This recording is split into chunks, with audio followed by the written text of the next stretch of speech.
doctor Galindo, tiene varios ingredientes esenciales.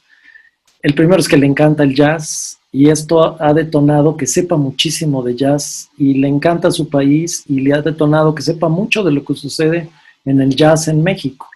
Sí, y pues vamos más allá, pues era uno de nuestros primeros recursos, así de decir, ¿y qué onda con las comunidades indígenas y el jazz? Entonces me dijo el maestro Magregor, vamos con Galindo, tenemos que ir con Galindo.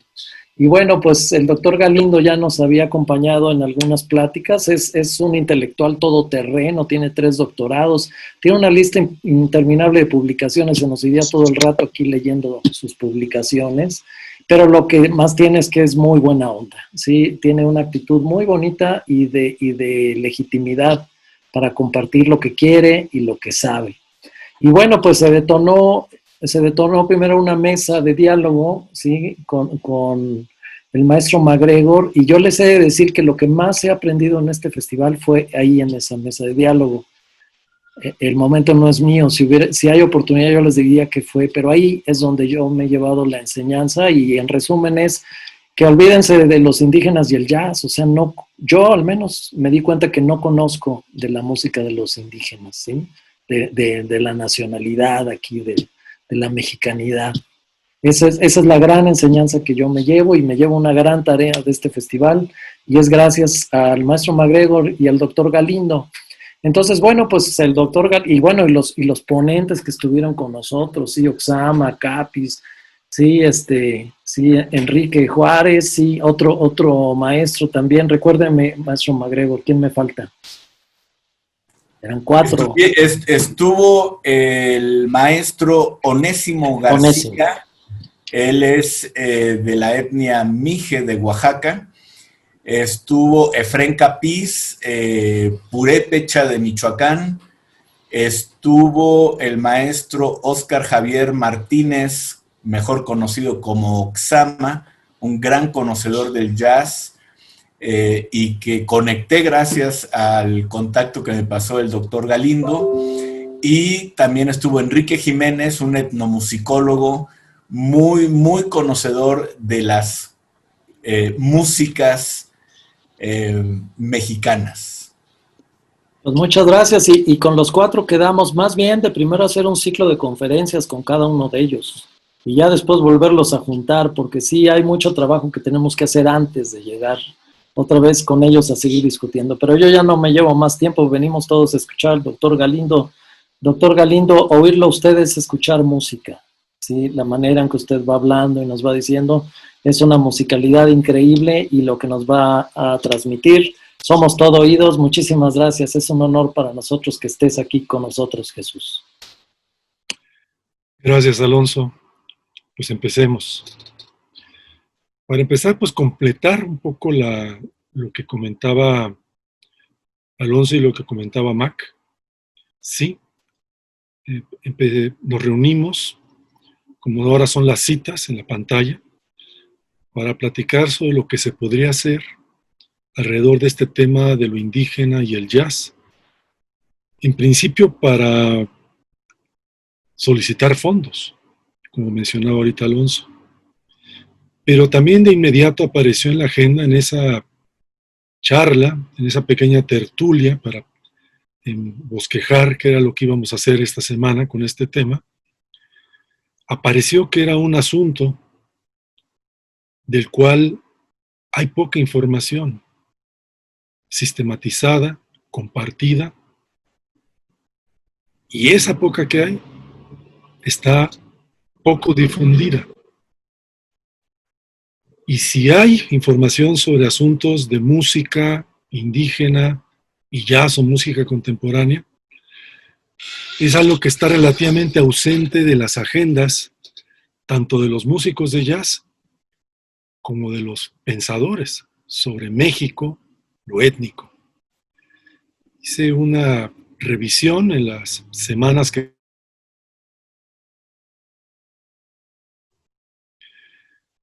una revisión de bibliografía y de asuntos, y lo que más me llamó la atención de todo es que los jazzistas mexicanos han dicho poco o nada sobre este asunto.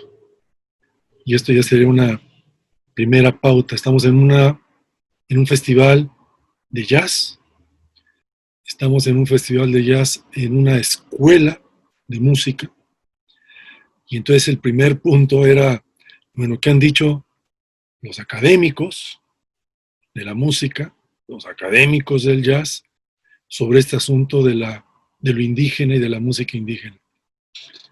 Nada, no han dicho nada, no hay problema. Quizás lo digan en privado, quizás den cursos, quizás hasta tengan ensambles como apareció, y ahorita lo voy a volver a mencionar en la mesa, en la tan interesante mesa de hace 2 días, del cual esta charla es una continuación, eso lo voy a decir en un instante. Pero no lo llevan a agenda corporativa, agenda comunitaria. Es decir, no es parte de la agenda ni de la música en México en general, ni del jazz en particular. Entonces, después tuve algunas conversaciones con Mac cuando estábamos mirando si de pronto podría haber música que ejemplificara esto y hasta dónde podíamos llegar. Esta parte del escuchar con músicos, tocando lo que exista a propósito de la relación entre estos dos mundos, se tuvo que interrumpir porque Alonso nos dijo, pues fíjense que no salió el financiamiento. O sea, hicimos la gestión, comentamos que íbamos a hacer esto y lo otro y aquello, pero no hay financiamiento y no tenemos dinero para ir más lejos. Por lo pronto, porque de ese momento a hoy han pasado otras cosas. Por ejemplo, el martes pasado. Bueno, antes del martes pasado, entonces, planeamos que en la semana hubiera por lo menos estas 2 actividades. La mesa, con el título de músicos, o sea, hablar con los músicos indígenas o sobre los músicos indígenas, como fue el caso de hace 2 días. Y luego, a partir de lo que se dijera ahí, me tocaba a mí armar un pequeño apunte sobre revisión bibliográfica y más allá, internet, videos, etcétera, y responder y comentar algo sobre lo que se dijo en aquella mesa, y es más o menos lo que traigo aquí para presentar ante ustedes. Y entonces digo que pasó algo el martes pasado, porque al terminar esa sesión, por una parte, Alonso me comentó de manera privada algo que es conmovedor y es complicado. Esto es algo que tenemos pendiente. Es una cuenta pendiente así como de una deuda. Este mundo mexicano étnico está ahí, aparece de pronto en la agenda nacional, a veces. Aparece de pronto en seminarios o en cursos como tema en un temario, pero en el momento que uno mira de cerca la escena, la situación, entonces el efecto que recibes es, como decía hace un momento Alonso, de manera pública, puta, no sabemos nada, puta, qué lejos estamos. Y por otro lado, estamos en una tierra que por todas partes está llena de memoria, de huellas, de personas vivas, de trayectorias que nos tocan de una u otra manera. Te comento, Alonso, que alguna vez, cuando estábamos tratando de refundar el INI, cosa que finalmente no pudimos hacer, Instituto Nacional Indigenista, que se cerró, terminó su ciclo, y entonces hubo un contacto con el gobierno de la Ciudad de México, del Distrito Federal entonces, y me tocó participar como especialista del INI con el gobierno, con Alejandra Moreno Toscano, en un proyecto que llamamos indigenismo urbano. Entonces, la pregunta en este proyecto de indigenismo urbano era, ¿cómo llevamos? Pues, soy un ingeniero social, tengo que puntualizarlo. Básicamente es lo que soy muchas cosas, pero eso soy. ¿Cómo llevamos el mundo indígena a las casas, a la calle, a las plazas, a los mercados, a los festivales, a las radios, a los medios de difusión, a las escuelas, a los hospitales. ¿Cómo llevamos todo este fondo que tenemos histórico en nuestra piel, en nuestra sangre, en nuestra genética y en muchas de nuestras costumbres, nuestras maneras de ser, nuestro ánimo en el sentido emocional? ¿Cómo lo llevamos a la gente en nuestras ciudades, que ya para ese momento, estoy hablando de un proyecto en los años 80, de 80 a 90, un país que ya era fundamentalmente urbano? Y entonces, lo primero que se le ocurrió a la gente es, pues llevemos a especialistas a que den conferencias y charlas. Es lo que siempre se le ocurre a todo mundo, es una especie como de agenda que viene de hábitos y costumbres, de la promoción, de la divulgación. Entonces ahí propusimos una pequeña modificación. No vamos a hablar, que no hablen los especialistas. Vamos a convocar a la gente a que nos diga que si ha tenido alguna experiencia con el mundo étnico, del tipo que sea, en su casa, sentado frente a la televisión, o de paseo como turista, gente común y corriente, que por favor se comunique con nosotros, hacemos un catálogo, un directorio, y programamos una serie de charlas en diferentes ámbitos para que vayan a platicar de eso, de esa experiencia que tuvieron. Y entonces vamos a empezar, es un elemento típico de difusión, de divulgación, vamos a empezar con la gente que está más cerca de la gente, no con un antropólogo, que es una persona lejísimos de la gente común en una ciudad. No, vamos a empezar con alguien que puede ser su vecino y que tuvo una experiencia para que platique. Y entonces el efecto de esta serie que tuvimos durante aquel semestre fue que la gente terminaba diciendo lo parecido a lo que tú dices, Alfonso. Es, puta, no sé nada. ¿Qué indígena soy? Y no tengo idea, no lo sabía.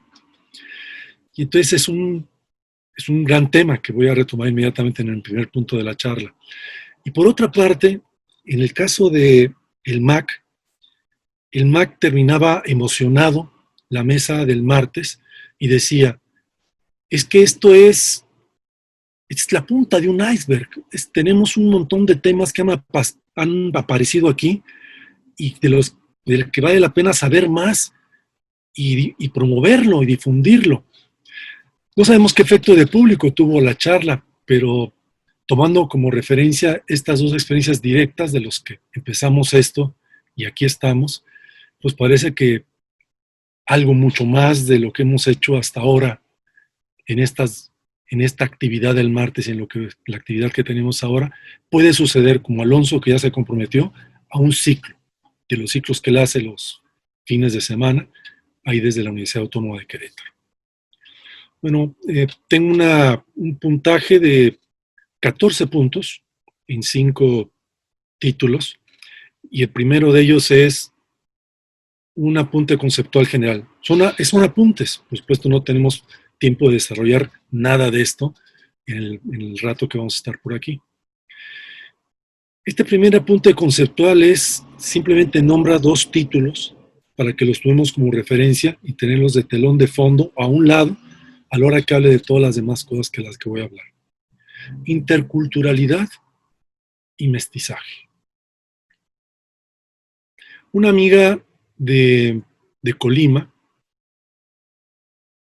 Irma Rasgado, es una historiadora de Lina, allá en la delegación de Colima.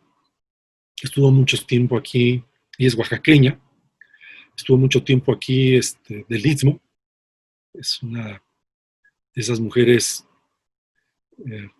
que son de cuerpos fuertes y rollizos y de un gran temperamento matriarcado. Estuvo aquí un tiempo también en el centro de la capital aquí de la Ciudad de México, y luego se fue a Colima porque su mamá vivía y trabajaba ahí en un restaurante sabrosísimo aquí en ella, murió doña Irma Mayor.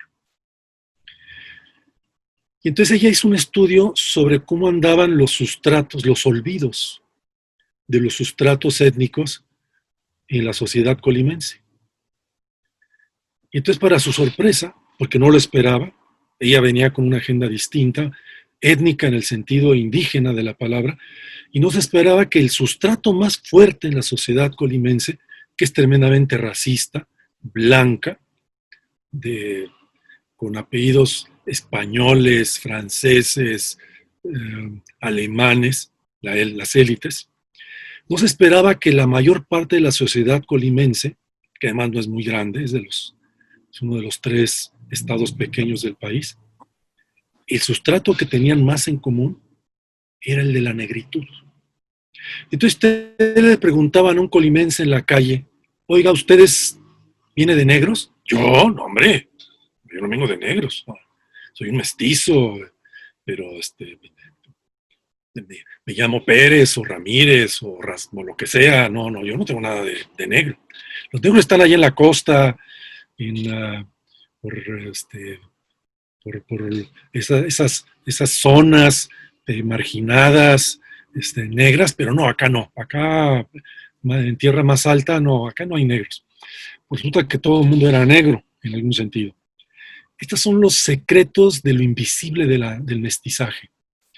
Entonces, jugando con las palabras, además de todo lo que se puede hablar del mestizaje y de la interculturalidad, que es el contacto entre estas diferencias que son las que finalmente configuran el mestizaje, yo diría, si le preguntáramos a los músicos de jazz, qué tan indígenas son en sus maneras y formas, entonces dirían algo parecido a lo de los colimenses con los negros. Yo no, pues sí, pues, danzas de moros y cristianos he sabido, pero no, yo toco otras cosas, mis sustratos son otros, de eso vamos a platicar en un momento. Entonces parece que el tema también es un poco de visibilización, de exposición, el rey va desnudo, de identificar cosas que están ahí y a las que no les damos valor, en principio porque ni siquiera sabemos que las tenemos o que están ahí. Y hay mucho más de lo que creemos. Bueno, esto es un pequeño apunte nada más. Es un temazo. Entonces, el segundo tema de hoy es algo que podríamos llamar como esbozos de elementos que había que considerar como ingeniero social. Yo trabajo haciendo diagnósticos para resolver problemas o intentar resolverlos. Y si esos diagnósticos no son directamente para resolver problemas, que sería la primera tarea que tengo como ingeniero social, el asunto sería es para construir sistemas de información que me permitan hacer modelos de articulación social que en casos concretos de problematización ayuden a otros ingenieros a hacer diagnósticos más rápidos y poder actuar con mayor eficiencia. Entonces, aplicando la misma metodología general a este tema del jazz y del mundo étnico, empezaríamos por el diagnóstico. Y el diagnóstico es básicamente ver, a partir del presente, de lo que hay ahorita, de dónde viene ese presente. ¿Cuáles son las trayectorias que llevan a construir esto que hoy observamos? Aquí entra parte de lo que menciono de interculturalidad y de mestizaje. Bueno, hay un librito que fue de lo mejor que encontré. Tengo una biblioteca de esto, y además de lo de internet, de Lourdes Turrén, La conquista musical de México. Es un libro clave para este tema, porque sin ser su tema, pero por las referencias bibliográficas que hace y los apuntes que hace para lo que a ella le interesa, queda claro que la música étnica precolombina desapareció por completo. Fue atacada, reprimida, borrada, como otras muchas cosas de la experiencia étnica. Y en el sentido del mestizaje, sí, pero no. Bueno, pero en la parte de sí, efectivamente, todo esto fue desplazado. Onésimo nos decía el martes que, bueno, no lo decía el martes, lo dice en una entrevista, que encontré en internet, que que él reconoce en el trabajo que empezaron en los principios de este siglo, que llevó a ese proyecto tan interesante, que es este proyecto de Mundumbayá, que él tampoco sabe, ni sabe de gente que sepa qué se tocaba o qué se entendía o se hacía por música en los mundos étnicos oaxaqueños, que para todo esto hay ahí cientos de municipios, es el mundo étnico más diverso, más amplio, sobre todo en diversidad, más amplio que tenemos en el país. Y dice, yo no he visto, no he sabido de algo que haga referencia a las raíces precolombinas. Tenemos que partir de lo que sucedió de la colonia y sobre todo, esto ya lo digo yo, no lo dice él, del siglo XIX para acá. Entonces, cuando hablamos de música étnica, tenemos un problema, que es, para hablar de música étnica es casi por connotación accesoria. Es la música que de alguna manera tiene relación con el mundo étnico, etnográfico que conocemos ahora, pero no con el mundo étnico histórico, precolombino. De eso lo ignoramos todo. Ese es un primer problema y plantea una agenda tremendamente fuerte. A diferencia de lo que pasó en otros continentes con la colonización europea. Es uno de mis temas favoritos, no creen que lo acabo de pensar. Entonces, la institucionalización europea es el sustrato importante para el mundo étnico mexicano. Lo que sea que toquemos del mundo étnico mexicano es siempre bajo la configuración de la colonización, la institucionalización de la cultura y la civilización española. Hasta el pueblo más remoto de la Sierra de Durango, hasta el pueblo más remoto allá en Oaxaca o en Chiapas, son incomprensibles hoy si no es bajo la figura de la colonia española. Entonces, este es un punto importante, otro punto. Y entonces, ¿qué podemos decir sobre la música mexicana? Seguimos en el apunte del segundo punto general. Sobre la música mexicana en general podemos decir que lo que entendemos, el sustrato musical más importante de todo el país, este es un apunte musicológico, es el son. El son en sus, como concepto, como constructo musical, cultural, general, en diversidades, tanto en las tierras altas como en las vertientes, en el norte y en el sur del país, el son. Y el son es un híbrido. Otra vez, el sustrato es español, tiene una convergencia muy importante de música negra, prácticamente todo el son, en términos rítmicos, tiene una presencia étnica, se asuma o no se asuma, por muy música norteña, vaquera, blanca, mestiza, tiene un elemento, un sustrato rítmico importante de música negra. Y hay otros que lo tienen mucho más evidente. Entonces el son es la figura, vamos a llamarle, rural, popular, no urbana, no industrial, más generalizada, que corresponde a esas puntas de hegemonía constructivas previas a la industrialización, en las cuales está el maridaje religioso político. Otra vez España, la religión católica. Esto que hay que tenerlo ahí como referente, porque lo que hemos estudiado en el Jicom Música, el grupo en el que yo trabajo, siempre aparece la religiosidad asociada en el mundo étnico a la música. Y es una religiosidad que siempre está intervenida por el mundo católico español. O otros mundos religiosos no étnicos, españoles y no españoles, de religiosidades no étnicas, otras religiosidades. Un gran tema. Y luego viene la industria, el gran sustrato de la industria. Entonces, en estos dos sustratos, el sustrato religioso, étnico, político, español, está el otro sustrato industrial, donde ya hablando de industria, pues tenemos que hablar de Estados Unidos, de la de las grandes marcas, de las grandes distribuidoras de música, de la radio, de la música pop, en el sentido ya industrial, y esta otra música popular, regional, donde otra vez la raíz étnica precolombina no existe.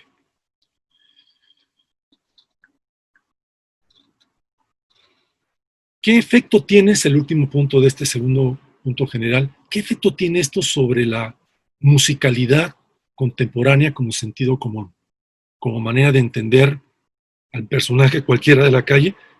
¿Qué es la música? ¿Qué es para ti la música? ¿Qué relación tienes con la música?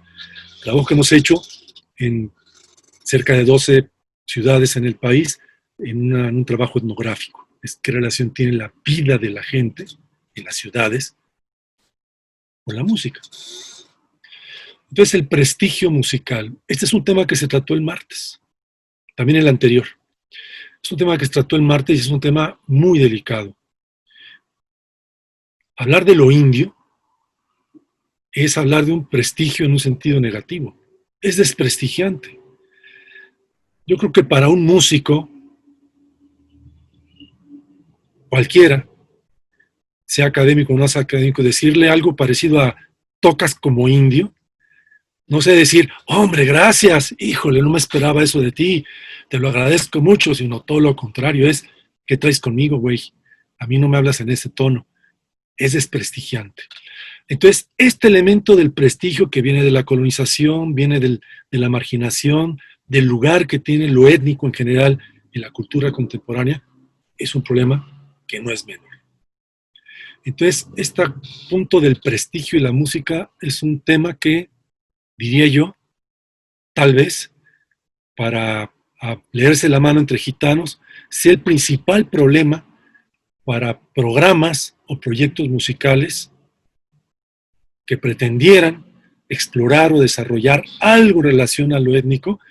Lo primero es, ¿pero a quién le va a importar? Sí, y por ahí más adelante viene un apunte, la world music, porque la mera verdad a las disqueras, a las radiodifusoras, a los medios de difusión, a nadie le interesa al pop, al top 40 mexicano, no, por supuesto que nada, eso le va a interesar el rollo étnico. Entonces no voy a invertir mi tiempo y mi energía en eso, si no me va a servir para conseguir trabajo, para ganar varo, para esas cosas que le importan, y mi propio prestigio personal de músico reconocido, popular, que son cosas básicas para cualquier músico profesional. Lo étnico no le va a dar ni dinero, ni prestigio, ni lo va a hacer popular o famoso. Entonces, Houston tenemos graves problemas con este tema del prestigio. Y entonces ahí dejo esto. Tercer tema general, que a la hora que es algo ya de cultura, historia y música, bueno, el INA, los programas académicos, el caso muy particular de la hoy Facultad de Música de la UNAM, que es un caso de escuela de música muy interesante. Creo que es la escuela de música en México, en cualquier sentido, con mayor diversidad de temas, con mayor agenda de asuntos que ahí se tocan o tienen puntos en algún elemento, en una tesis, un programa, una muestra, un congreso, un coloquio, una mesa, a diferencia de cualquier otra escuela de música en cualquier otra parte del país. Esa sería como nuestra gran escuela de música en ese sentido. Y ahí hay agenda sobre lo étnico. Y en la Escuela Nacional de Antropología e Historia, de la cual soy egresado también, soy egresado de varias escuelas universitarias. Tomé cursos de etnomusicología con el profesor Thomas Stanford, que es una institución dentro de la etnomusicología aquí en la Ciudad de México, en el mundo antropológico chilango. Y era muy técnico en el sentido antropológico y muy técnico en el tema del registro y la recuperación. Muy interesante todo aquello. Bueno, entonces, ¿Qué dice el mundo académico de todo esto? Pues dice poco y nada. Incluso la Escuela Nacional de Antropología e Historia, que para empezar no tiene especialidad en musicología, tiene talleres que se abren y se cierran, cursillos que aparecen y desaparecen, pero no está dentro de la estructura básica, ni tiene especialidades en este sentido. Tampoco existe eso en la Facultad de Música de la UNAM, pero como les digo, pasan más cosas que en cualquier otro lado. Y han sido promotores, entre otras cosas, de los congresos, 3 congresos que ha habido sobre etnomusicología en el país, que yo creo que ha sido lo más interesante para echarle un ojo a lo que estamos pensando la gente que tenemos algo que ver con esto y leernos las cartas entre nosotros mismos. Hay un lío en la etnomusicología que es solamente lo que quiero puntualizar.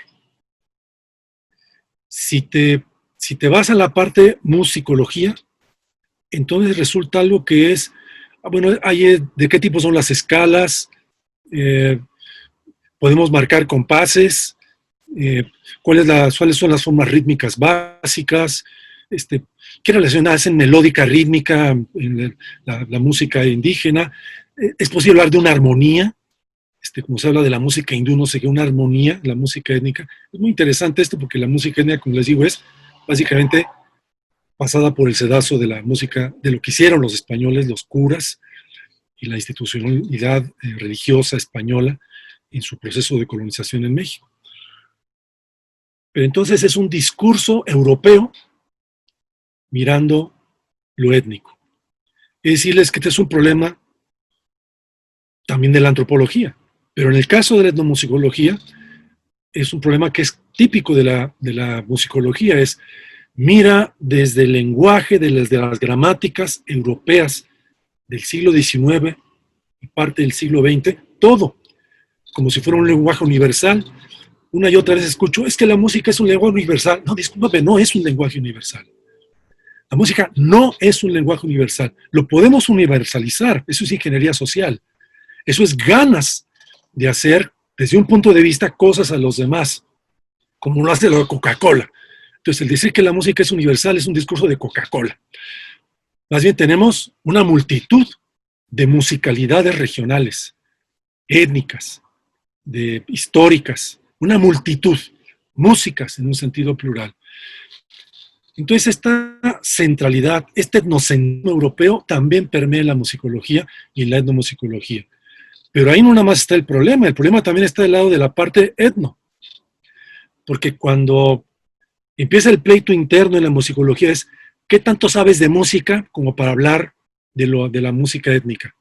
Y entonces los antropólogos más cargados a la antropología le dicen a los músicos, ¿y tú qué tanto sabes de cultura, de etnografía, de antropología, como para decir algo sobre lo étnico, además de tus choros europeístas? Bueno, es que en la antropología pasa exactamente lo mismo, también tenemos una manera etnocéntrica, europea, de ver las cosas, y entonces como que quizás el único punto de diálogo, y lo pongo como un sustrato positivo. Por supuesto, ni modo, es lo que hay. Que se le va a hacer, es lo que hay. Lo demás sería pelearse y marginarse o jugar al excéntrico o al alternativo. No. Lo que tenemos como mayor posibilidad para dialogar con estas cosas dentro de esos programas es ponernos a dialogar desde Europa. Desde Europa, desde las gramáticas musicales, desde las gramáticas y las etnografías europeas, ponemos a platicar sobre lo etnomusicológico en México y en ese punto de contacto musical, antropológico, entonces vamos a ver a cómo nos toca en el momento que entra esta cosa del jazz, que ya estamos llegando a este punto. ¿Qué pasa con el jazz? Estamos en el tercer tema. Pues el jazz es gringo. Eso dice otra vez, es que en todas partes se cuecen habas. Bueno, el jazz es gringo porque así lo inventaron. ¿Quiénes? Los músicos, en parte. Las marcas, en mucha mayor parte. Los negociantes del jazz, absolutamente, en la mayor parte. Y entonces esto se convirtió en un lugar común. El jazz es gringo. Bueno, resulta que cuando se trabaja las investigaciones que se han hecho desde el Latin, que es poderosísimo también en cuanto a programas de estudio y de desarrollo musicológico. Ahora que hubo el Yasub el año pasado, académico, es el primer Yasub académico que hay, algo parecido a lo que intentó ahora, no es el tema, pero lo que intentó ahora la Universidad Autónoma de Querétaro, se sale de los festivales tradicionales de jazz, que son puros conciertos, y se acerca a lo que fue este Yasub académico en una reflexividad musicológica y sociológica y económica y de todos puntos de vista del tema del jazz. Entonces, como esta charla y el rollo de la música étnica. Entonces, ¿el jazz es gringo? No, pues resulta que no es gringo. Porque hablar de lo gringo es que hablar de lo que sucedió que de la Segunda Guerra Mundial para acá, cuando se establece los Simpson, esta manera gringa, clase mediera, WASP de ser, eso es lo gringo. El jazz es eso, es gringo. Hoy mismo Daniel Wong en su conferencia nos decía que lo que él vivió en Estados Unidos fue un pleito terrible, de agua y aceite, entre los jazzistas negros que decían, el jazz es negro y entonces que no lo toque ningún blanco porque nunca lo va a poder tocar un blanco, al menos que sea negro y que tenga sangre negra de esclavos.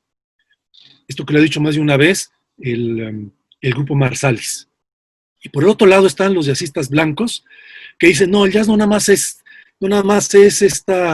el 3/4 y 7/8 o lo que sea, que diablos que sea el jazz, sino es otro montón de cosas que podemos hacer a nivel de tiempo, de modos, de escalas, de maridajes, y trabajando con música del mundo, con la música de la vanguardia del principios de siglo, con la música europea del final del siglo XX y principios del siglo XX, y final del siglo XIX y principios del siglo XX, es muchas cosas.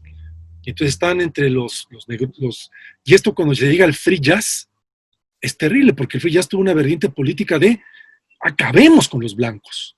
No aceptemos nadie que tenga que hacer exámenes de sangre. Tienes una gota de blancura, discúlpame, no puedes tocar jazz, y mucho menos free jazz, porque el free jazz es el movimiento del puño negro en alto diciendo somos libres, somos libertarios acá, el feminismo jazzista. Entonces, eso es un tema de gringos. Pero a la hora de que el Latin Jazz investiga estas cosas en Estados Unidos, resulta que el Latin Jazz está en la matriz negra por todas partes. Y los latins que se han puesto a estudiar los orígenes del jazz negro, descubren que los mexicanos también tenemos que ver con eso en una relación entre la música europea de orquestas del siglo XIX mexicano hacia Estados Unidos, cuando aquellos estaban también empezando a formar sus orquestas y sus famosas raíces de jazz negro. Y entonces parece que este mito del jazz todo es negro y los esclavos negros como que empieza a desquebrajarse, y más bien lo que hablamos desde el origen del jazz es de una matriz que es un melting, donde también el europeo es muy importante. Entonces esto también es interesante porque, como decía yo hace rato, si para hablar de la etnomusicología relacionada con el jazz, el primer punto que tenemos de referencia es el europeo, pues acá del lado del jazz y su gringuez y su negritud, vuelve a ser lo europeo el punto que tenemos de contacto. Y el latín también es. Y todo lo que sucede en el mundo latín caribeño y brasileño y mexicano, vuelve a tener lo europeo. O sea que las cosas por su nombre, no nos hagamos bolas. Estas maneras, este lenguaje, estas maneras que tenemos para entender, para comprender y para reconstruir nuestra historia, tienen que partir de lo que somos, colonias, interculturalidad, donde la europeidad es central, mezclada con un montón de cosas, y una europeidad que tampoco es una sola, es una europeidad que es múltiple. Entonces la cosa se va complicando y se va aclarando al mismo tiempo. Hay otros temas, pero ya por el tiempo me los voy a saltar. Cuarta parte. Ya el jazz y la música étnica. Antes de una definición, esto también lo digo como musicólogo, ya como experto, antes de una definición musical, que es la que te dan los músicos y las escuelas de música y las escuelas de jazz sobre qué es el jazz. Lo mismo es un pleito que tengo, más que con los jazzistas, con los que he peleado poco en ese sentido, y son mucho más necios que los rockeros. Y miren que son necios los rockeros. Es un pleito que he tenido en el mundo del rock, en el que he trabajado 50 años, ya como miembro de la escena. El rock lo inventó la industria, no los músicos, no los arreglistas, no los compositores. Todos ellos colgaron sus almas, sus vidas, sus trayectorias, sus instintos, su espiritualidad, su oportunismo de la industria, del dinero, del negocio, de la profesión posible. Entonces los que construyen el jazz son los industriales del jazz, los negociantes del jazz. Si el jazz no se hubiera vuelto un buen negocio, no estaríamos hablando aquí de nada. Entonces, para hablar de jazz tenemos que hablar de quién lo construyó, quién lo divulgó, quién lo instituyó. Y fue a lo que tenemos que ponerle un título con todas las palabras: la industria musical. La industria musical, cultural, del entretenimiento. Esa fue la inventora del jazz y del rock. Y de otras cosas, pero hablando del jazz. Lo que no ha sucedido con la música étnica. Como ustedes ven, ahí hay un punto tan interesante, un segundo punto importante, clave, este rollo de lo europeo y no sé qué historias, la interculturalidad, no sé cuántos. Y por otro lado, el mundo industrial, el capitalismo de la música. Entonces, el mundo étnico, salvo la world music, que ya es parte de este tema, el mundo étnico no ha entrado en el mundo industrial.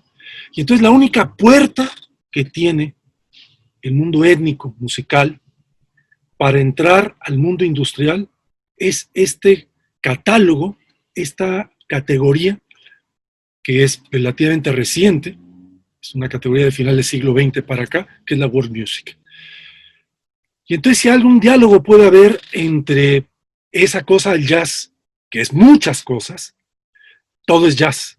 Así como hay los que dicen, no, solo es jazz esto, Marsalis, o hasta el mismo Miles Davis. El último jazzista fue Louis Armstrong. Él inventó todo. Ya no hay nada más que decir y que hacer. Eso es el jazz. Y lo que no se parezca a esto, discúlpenme, pero perdónenme, es que interesante, es muy bonito, qué bonita musiquita haces, pero eso no es jazz. Bueno, está esa postura por un lado y está por la otra vez la postura de todo es jazz. Yo estoy más de este lado. Todo es jazz. Es un concepto más, para mí el jazz es un concepto más de ingeniería, constructivo, musical y socialmente, que una forma musical estereotipada, cerrada, fijada, coagulada en el tiempo, intocable como un monumento a la revolución. Eso para mí no es jazz. Para mí el jazz es lo otro, es la vida, es el movimiento, es lo múltiple, lo diverso, lo que todo el tiempo está traicionando, improvisando, está cometiendo errores, saliendo, entrando, moviéndose, promiscuidad. Eso es jazz para mí, todo es jazz. Entonces, desde ese todo es jazz, pero siempre y cuando haya negocio, para que haya profesión y haya posibilidades de construcción de la institucionalidad de la música, que toda depende del mundo industrial, de la compra y venta, de eso que llamamos música. Y por el otro lado, el tema de la world music como el punto en el cual podemos entrar. No hay que olvidarnos, el tercer elemento que está ahí es la cultura étnica. Están ahí la gente. Tenemos, ya varía porque no sabemos el último inventario de qué etnia ha desaparecido en los últimos 20 minutos, pero siguen siendo decenas de grupos étnicos. Y maridajes, mestizajes, no. Entonces ahí podemos hablar de todo el país. Todo el país. Salvo estas gentes muy criollas, y que me lo demuestren con análisis de sangre y genética, y van a ver que no existe eso, todos somos mestizos, esto está demostradísimo genéticamente, pero salvo esos, que son blancos, llamarles así, nuestros WASP people mexicanos, todos los demás somos café con leche, todos, de una u otra manera. Tengo sangre indígena que viene de Galindo de Durango, entonces, y aunque y nunca he pasado por blanco ni pasaría. En Europa decían que yo era moro, que era árabe, y cuando decía que era mexicano tampoco me creían, porque no tenía pinta de mexicano. Entonces, para que se den cuenta de los estereotipos que tenemos todo esto en diferentes sentidos. Entonces, tenemos el son, la industria. Por otro lado, tenemos la europeidad, la religiosidad, el mundo popular, étnico, la historia de la mexicanidad. Ese es el siguiente tema, que vendría a ser el centro de toda la charla y que apareció varias veces en la mesa del martes. Ahí hay un relevo directo entre la agenda del martes y esta charla. Sí, la mexicanidad es lo que está detrás y es un lío. Es un absoluto lío, porque la mexicanidad también es, dicho en buena sociología política, la mexicanidad es un concepto fascista. La mexicanidad es un concepto burgués. Es un concepto que está lleno de intencionalidades raras. ¿Y para qué chingados quieres la mexicanidad? ¿A quién le interesa eso? ¿Para qué? ¿Qué quiere hacer con eso? ¿A quién deja afuera? ¿A quién deja adentro? ¿Cuál es la visa que hay que tramitar para ser parte de esa mexicanidad? Es un lío, ese rollo de la mexicanidad, en términos políticos. Entonces, aquí entra el cuarto vector, que es el de la política, que nos va atravesando todo esto por todos lados, relacionado con la mercadotecnia, la parte económica. ¿Y cómo entra y cómo queda aquí el mundo étnico? Miren, en mi formación como antropólogo, sí había cursos y nos enseñaban estos temas que estaban en la agenda en esa época, hasta los 70, los tiempos de Víctor Bravo Aguja, y el proyecto de la biculturalidad. Bueno, ¿qué era la biculturalidad? La biculturalidad era algo que aprendimos de los españoles cuando colonizaron este país, y lo aprendimos mal, porque ellos lo hicieron mejor que lo que hicimos toda la bola de sabios acá, hijos de Vasconcelos. Era enseñarle a ser mexicano a un zapoteco. Entonces, le enseñábamos a ser mexicano en zapoteca.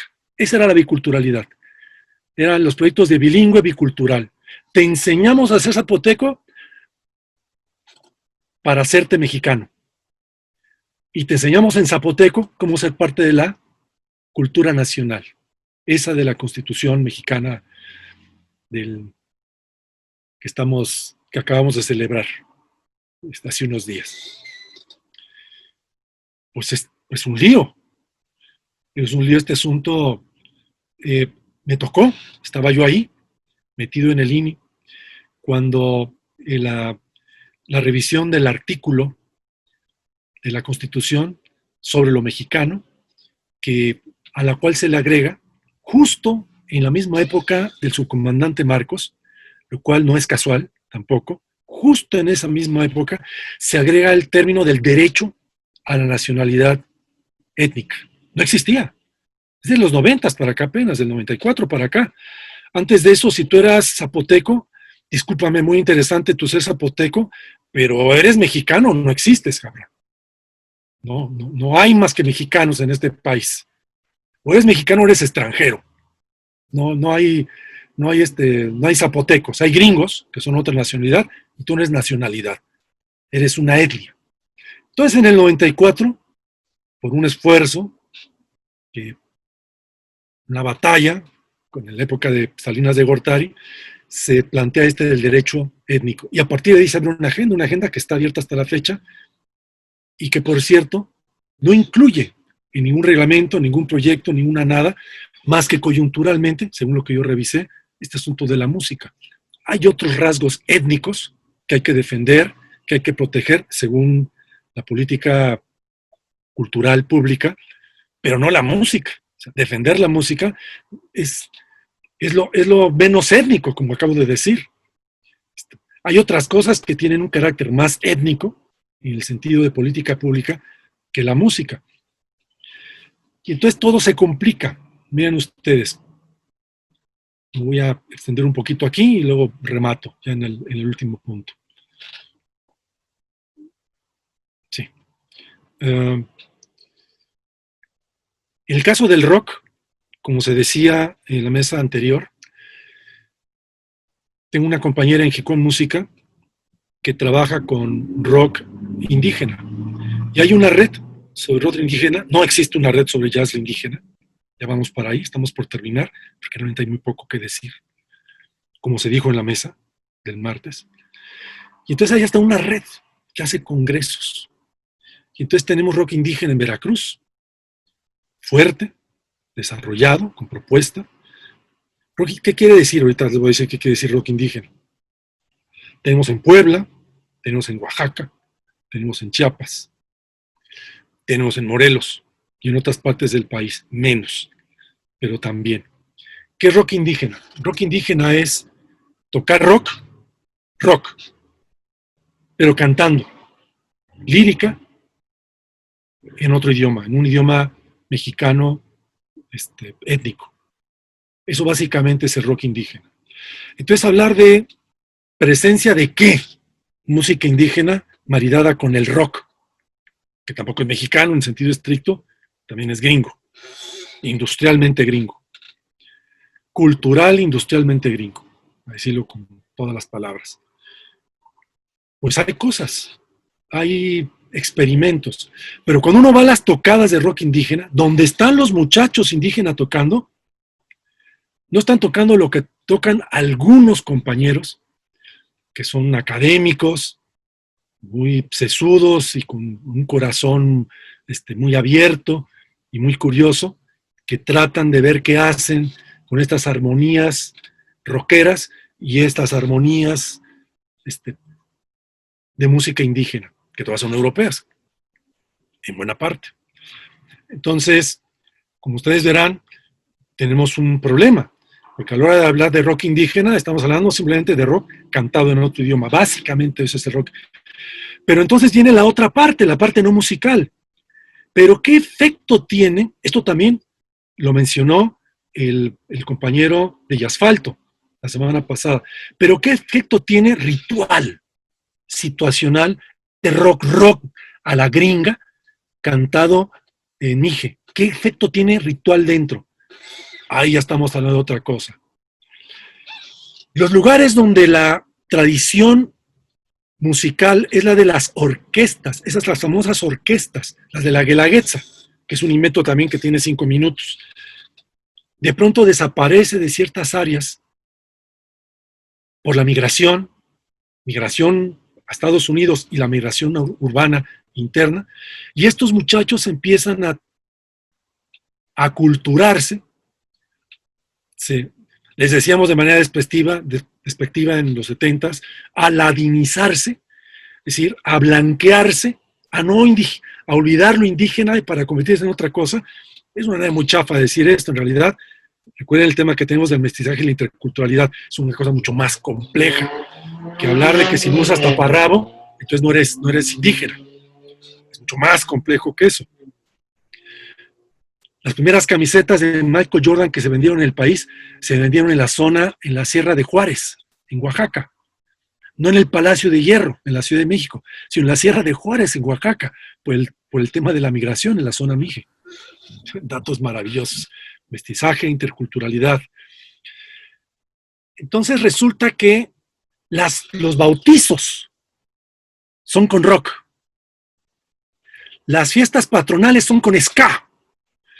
El cura sale al atrio de la iglesia a una fiesta de parroquial y entonces los muchachos, músicos, no son los muchachos de las orquestas típicas de alientos, de metales, de la tradición europea decimonónica. No, son muchachos que tocan ska. Y entonces el cura, que es muy listo, dice, vénganos en tu reino, hágase tu voluntad. Y entonces la música ritual de religiosidad pagana, religiosa, contemporánea en un montón de partes que les acabo de mencionar, es el ska, el metal, el rock. Eso es otra cosa. Entonces ya estábamos hablando del fenómeno de la música étnica, y no tienen que ser pitos y flautas y tambores y teponaztles. Rock eléctrico, con guitarras y amplificadores. Pero lo que se hace con ese rock ahí no es lo mismo que sucede, sí, no, ritualmente, pero en términos de situación, localidad, comunalidad, como dicen mis amigos oaxaqueños, no es lo mismo. Y entonces ya estamos hablando de otro tipo de rock. Sí es rock étnico, es otro tipo de rock. Bueno, señoras y señores, el jazz no tiene nada que se le parezca a esto. No hay misas de difuntos tocando jazz. No hay fiestas patronales tocando jazz, por indígenas, a eso me refiero. Que vaya gente a tocarles, eso sí, eso sí. Tengo mis amigos de los Pájaros Lolos, que son los únicos jazzistas que conozco de manera personal, jazzistas de la legua, que van de pueblo en pueblo como misioneros, llevando la palabra de Dios del jazz a los pueblos. Y entonces, ¿qué tocan? Tocan lo que pueden de jazz, pero lo tocan junto con lo que la gente oye en la radio. Y entonces hacen el esfuerzo que tiene que ser de armonías entre la música de Titanic y la música de banda y el reggaetón mezclado con una pizca de Miles Davis y Thelonious Monk y con música para bailar. Es algo que me parece que es muchísimo más interesante que la mayor parte de las cosas que haría cualquier jazzista para llevar el jazz a los sectores populares a nivel local, comunal. Y aquí ya me estoy yendo a las conclusiones, ya como ingeniero social. Bueno, entonces, algunos elementos descriptivos del mundo actual en esto de la mexicanidad y el jazz.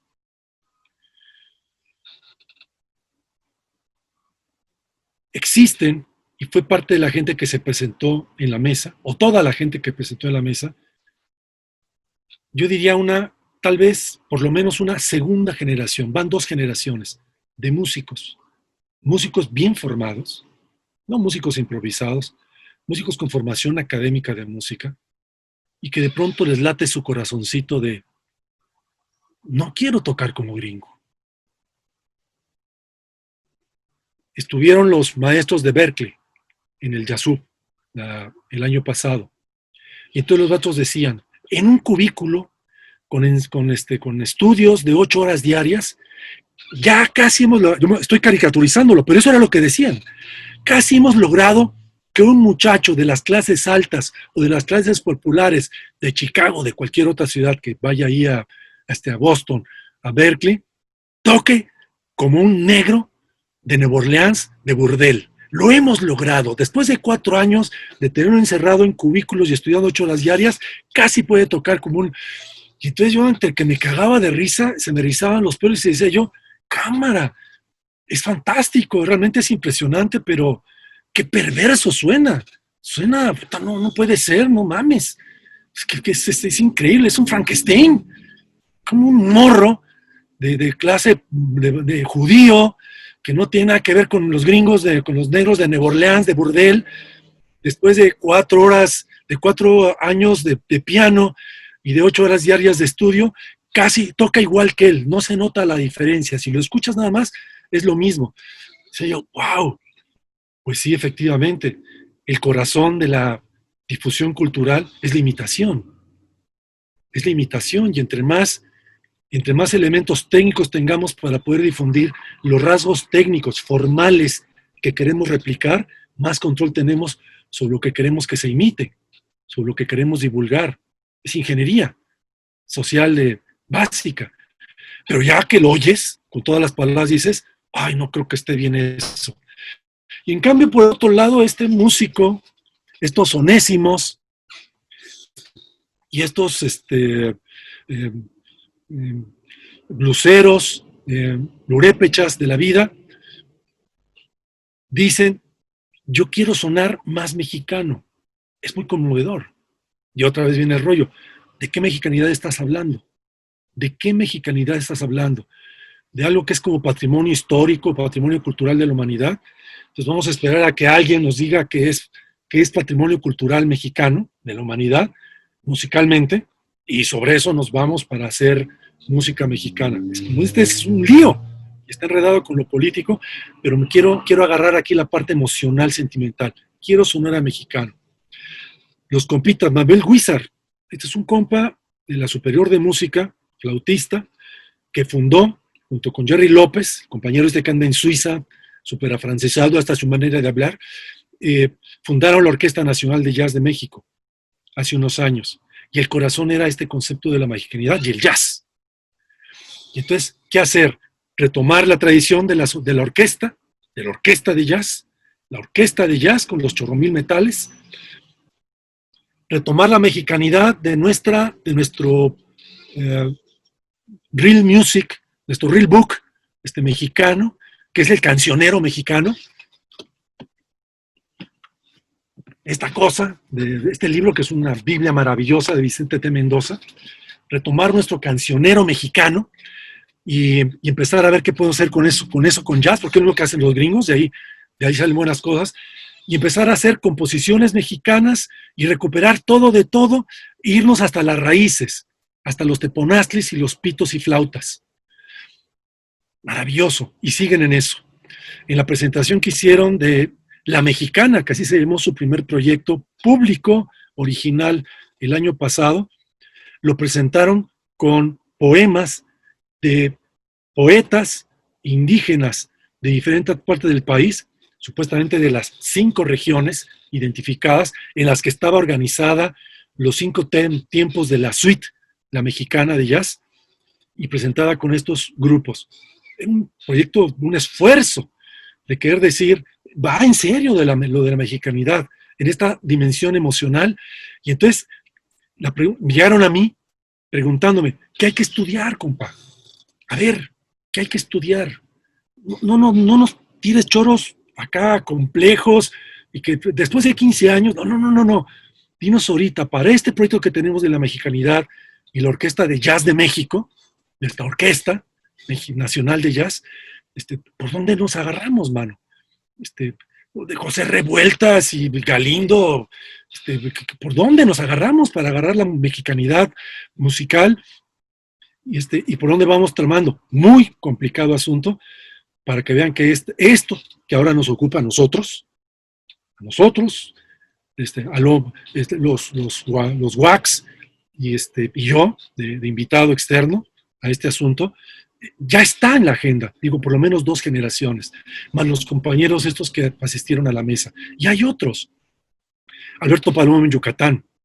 Quería yo, y quiero retomar lo que se dio acá. Está los ejemplos estos de los músicos de jazz indígena, los casos de Oaxaca, lo de Yucatán, que digo yo, cosas que han pasado en Chiapas también.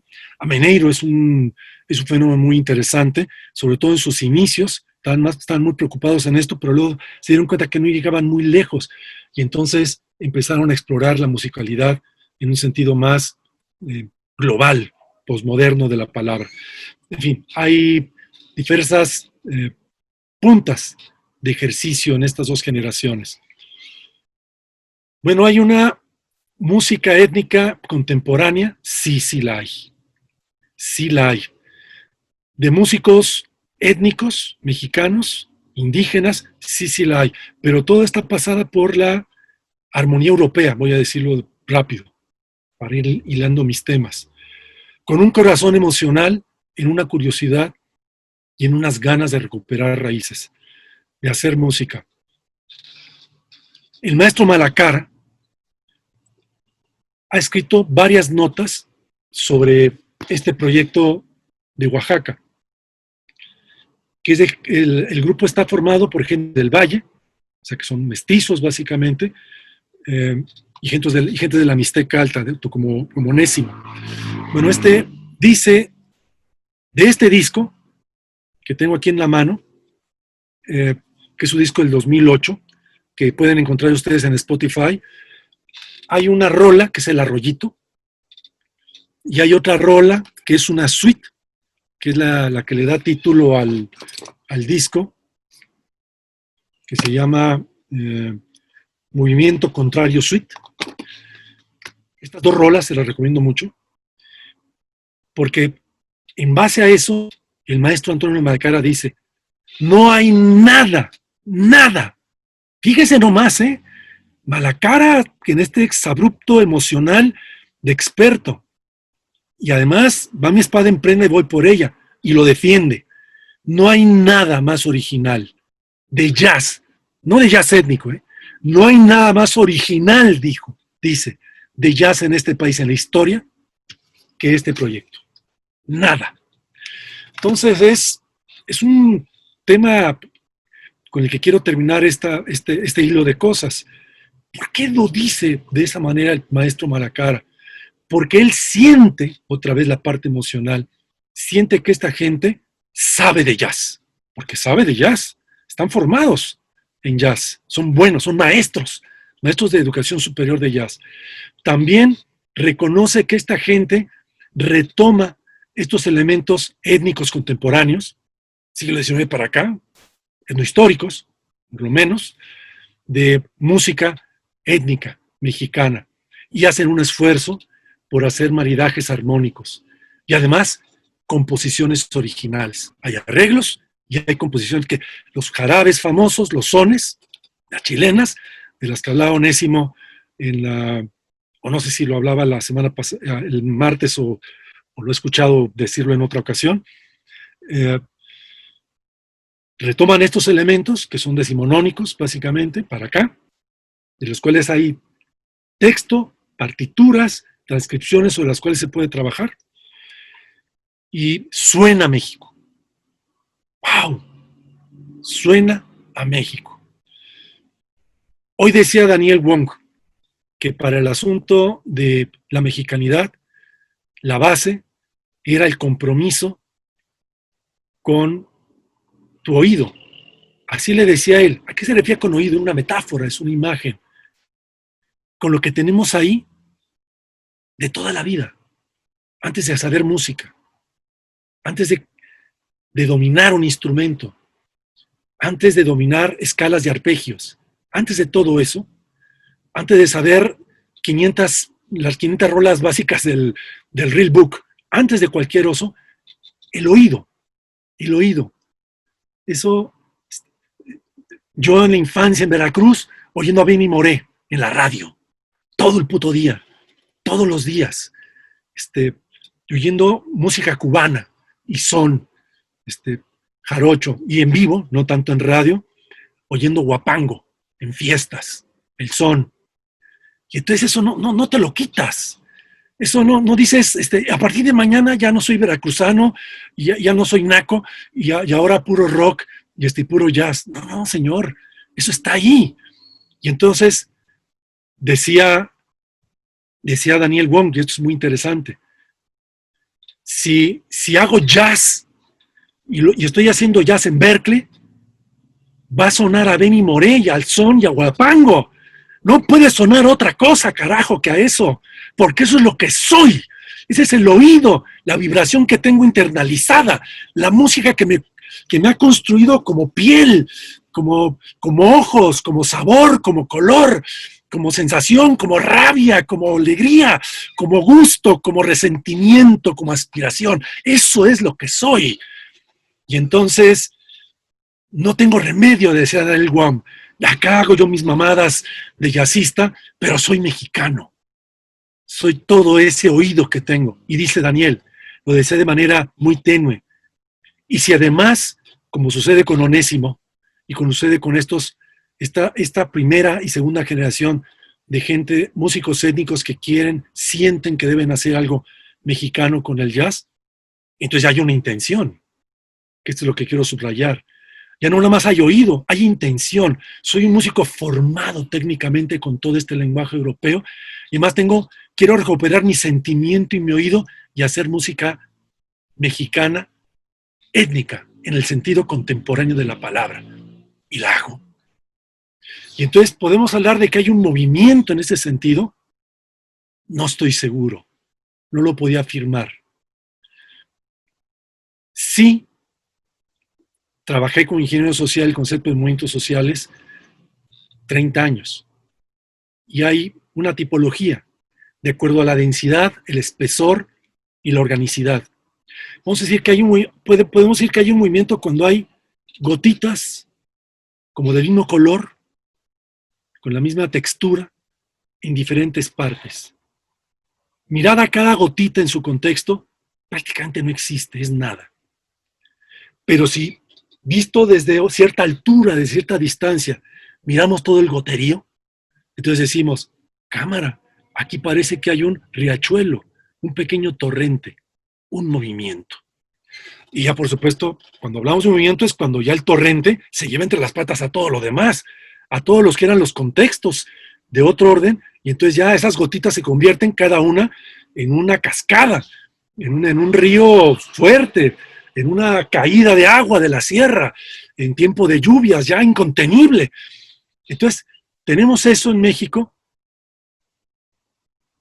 Pues voy a decir como se dice en Colima, un lugar en el que vi muchos años. No, pero ahí viene.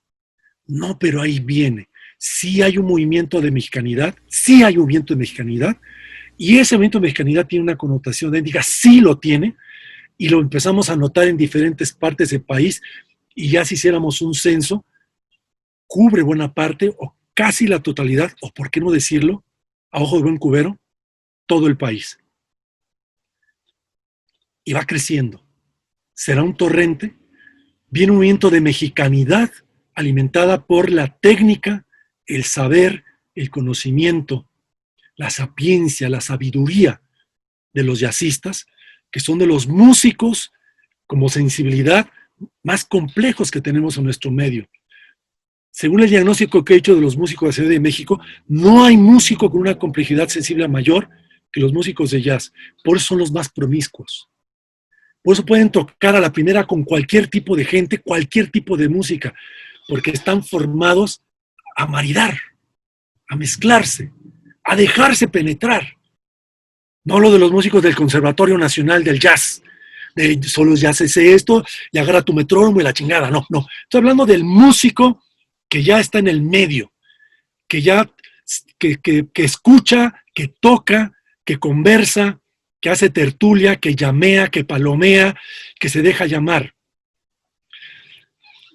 Hoy, antes de entrar a la charla, y ya con esto termino, ya antes del final, recordaba yo una anécdota con Emiliano Coronel antes del festival, un festival hace 2 o 3 años de jazz en Pachuca. Estábamos comiendo antes de los conciertos, a partir de las 4 de la tarde, y a otro platicaba una anécdota a mí y a otros que estamos ahí comiendo. La comida del oficial del festival para los músicos, yo ahí de colado. Decía, hace unos días toqué con un grupo de flamenco en la Ciudad de México. Y entonces me llamaron para que hiciera yo bajos. Lo que iba a hacer es un contrabajista, un bajista. Muy chingón, gran, reconocido, obviamente. Y entonces empezaron a tocar diciendo esto. Me dijeron esto. No. Fíjense qué interesante. Dijeron, a ver, escucha esto. Y entonces empezaron a tocar y dijeron, ¿cómo ves? Entonces, dice él ahí en la plática entre amigos, dice, o sea, lo que yo sentí es, no tengo ni puta madre ni idea de qué hacer. No tengo idea de cómo acompañar en bajo esto que están tocando estas gentes. No tengo ni idea de lo que están haciendo. Lo estoy oyendo, pero no tengo idea de qué está pasando. Entonces, necesito una ayuda. Pero como puede decir que era un estúpido, porque nada más no lo es, dijo, denme chance. Soy un músico y tengo orejas y tengo mi corazón abierto. Déjenme oír más, déjenme empezar como a acompañarlos y ustedes díganme si voy bien o me regreso. Y las preguntas, bueno, ¿y qué pasó? ¿Cómo terminaste? Fascinado, quiero más. Ese es un jazzista. Ese es un jazzista con actitud ante el mundo. No porque sabe tocar a no sé quién, o imitar a no sé cuántos, o tocar no sé qué pinches modos. La actitud ante la vida. Ese es un jazzista. Y entonces, por ese tipo de jazzistas, más la mexicanidad, yo creo que esto de lo que estamos hablando, sí es un movimiento y va para más. Pero vamos a lo último. Muy simple. ¿Hay presente en estas relaciones entre el jazz y el mundo étnico? Sí hay presente. Y si para una muestra un botón, lo que pasó el martes en la mesa. Hay pasado, sí tenemos algunos antecedentes de diferente tipo. Gente curiosa, garbanzos de a libra. ¿Hay futuro? Creo que una de las conclusiones de la mesa del martes es, señoras y señores, estamos optimistas. Si miramos al pasado, casi no hay de dónde agarrarse. Ni de jazz étnico, ni de música étnica, ni de nada.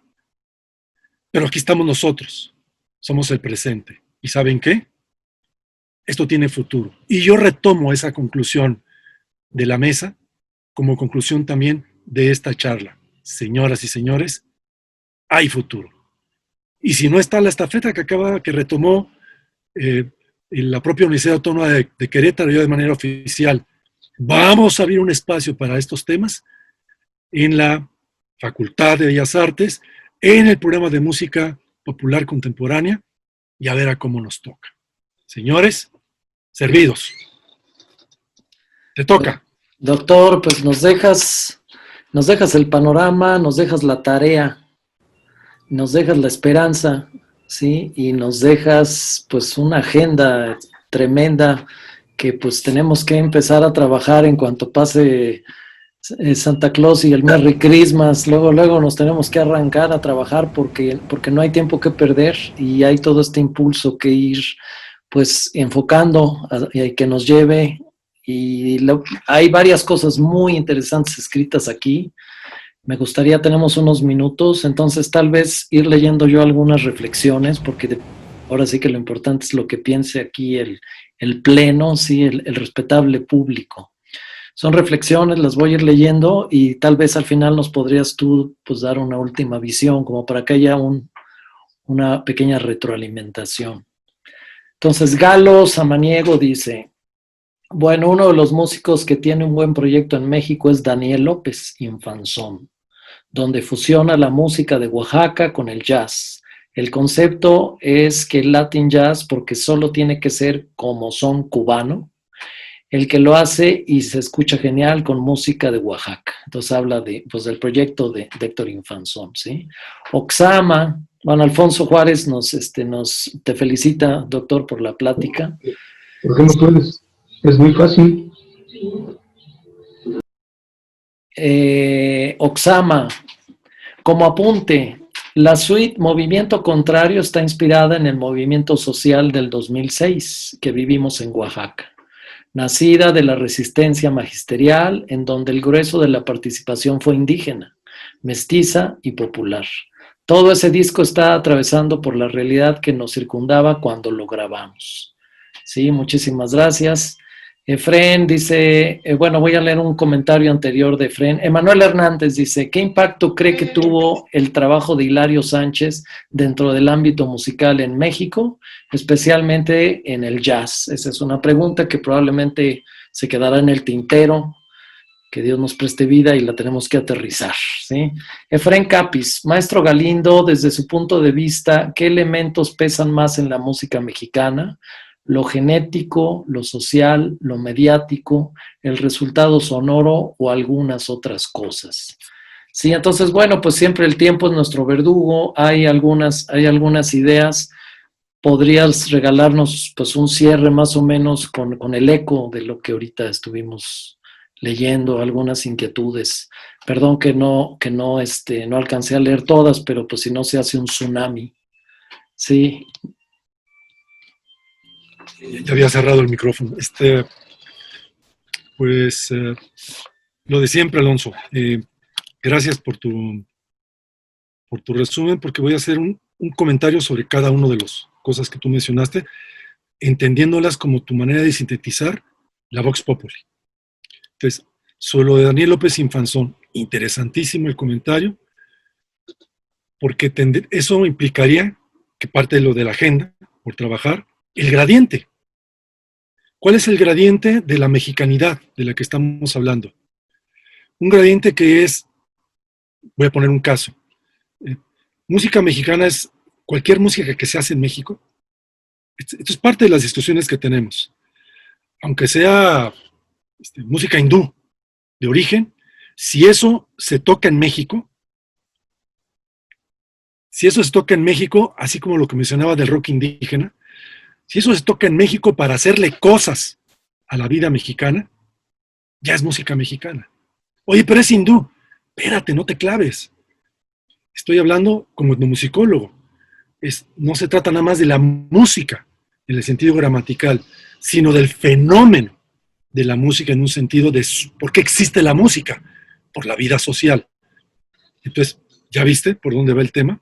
Hasta llegar al punto de, ¿hay algún músico por ahí interesado de pronto retomar algunos instrumentos, algunos sonidos, algunos elementos, voy a ser exagerado porque en esto hay una discusión grande, armónicos, étnicos, como Daniel? Daniel es de mis favoritos, de mis súper favoritos, más que Héctor. Daniel, el sobrino, es más favorito mío que Héctor en lo que está haciendo, por el compromiso que tiene con... Los dos tienen compromiso con la mexicanidad, pero en esta más joven es como de otra generación, en fin, un lío. Ya me largué, lo que dice Oxama Ojama, le dicen allá en Oaxaca, le dicen Ojama, porque no es Oaxaca, sino Oaxaca, ¿no? Entonces él no es Ojama, no Oxama.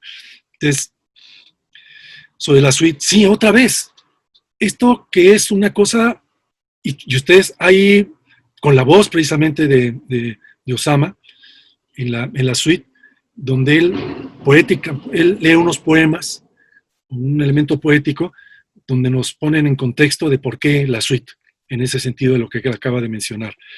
Entonces, esta música coyuntural, hecha poniendo en juego todo, para impactar socialmente la memoria, la percepción, la emocionalidad de lo que está sucediendo, más queso y chiles jalapeños musicales, cámara. Entonces, estamos hablando de música mexicana en el gradiente, en sentido ultra pleno. Es música que quiero que le haga cosas a mi gente, a esta, la que está aquí, la mía, con la que convivo, con la que quiero que piense, sienta, recuerde, se comprometa. Es música para eso, para ellos. Discúlpame, no hay música más mexicana aunque sea el reggaetón que eso. Hilario, es otra vez como el tema de Daniel López Infanzón, es uno de mis héroes. Este dueto, la historia de Hilario, es una historia tendrían que hacer una serie de televisión, como las que hacen de Narcos, hacer una serie de la historia de esta pareja, porque es una historia de amor y es una cosa impresionante, la de este hombre. Y entonces, ¿por qué se fueron a vivir allá, a Chiapas? ¿Qué era lo que buscaban ahí, como los ameneiros, otra pareja? ¿Qué les hizo el medio a su estructura y a su configuración musical? ¿Y qué hicieron después con esa retroalimentación y esa reconfiguración? Cámara, casi estamos hablando, en el caso de lo de Berklee, una cosa es meter un estudiante 4 años durante 8 horas diarias a que suene como músico negro de burdel de Nueva Orleans, y otra cosa es mandar a ese estudiante al burdel de Nueva Orleans 4 años para que ahí él, el judío ese de clase alta, se haga negro de burdel de Nueva Orleans, ahí, conviviendo, comiendo, orinando, empapándose, peleándose, acariciándose con ese mundo ahí. Y después, como diseño experimental, soy un ingeniero, discúlpenme, ver de dónde salía, de qué cuero salen más correas. Interesante, ¿no? Y lo de Capiz, que estoy ahorita, ayer empecé en la noche, con en esta revisión de su proyecto. Para empezar, le quiero pedir que publiquen más cosas, que suban más cosas, que lo pongan en Spotify, en YouTube Music, que suban más cosas de lo que hacen con el proyecto de Purépecha, porque casi no hay nada y es una pena que no podamos escuchar esto.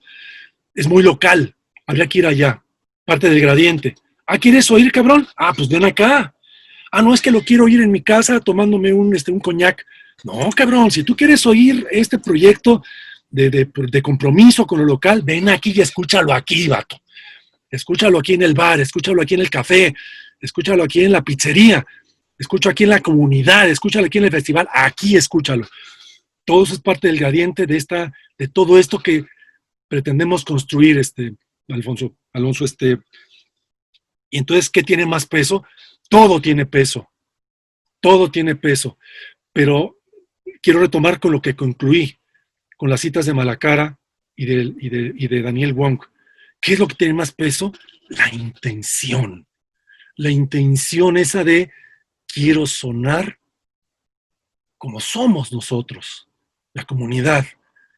No quiero sonar como jazzista negro gringo. Quiero hacer jazz y que suene a esto que respiro y siento todos los días. Esa intencionalidad, eso es lo que tiene más peso en el fenómeno de la mexicanidad. Isabel escribe, lo bueno de todo esto es la capacidad de agencia de las comunidades originarias, de que se reapropian de la música, de que ponen sus idiomas o sus contextos y sale una cosa maravillosa, ¿sí? Esto es lo que escribe Isabel, ¿eh? Sí, y bueno, pues... Se me olvidó, ahora que escuchaba lo que decía nuestra sacaborrachos. Isabel. No, pero me gusta más decirle nuestra sacaborrachos, suena más simpático, más cálido. Ay, Dios mío. Ya está el sonido, ya está el sonido. Es que para no hacer ruido, siempre lo apago. Decía yo de que la marginalidad del jazz se suma a la marginalidad de lo étnico en este tema del que estamos hablando específicamente de jazz y mundo étnico. Ese es el hándicap número 1.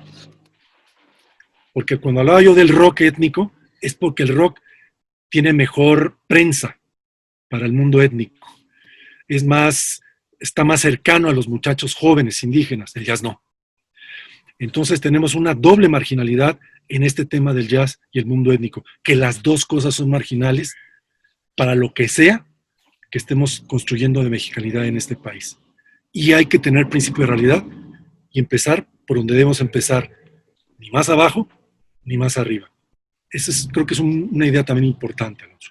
Chao, listo. Muchísimas gracias, Jesús.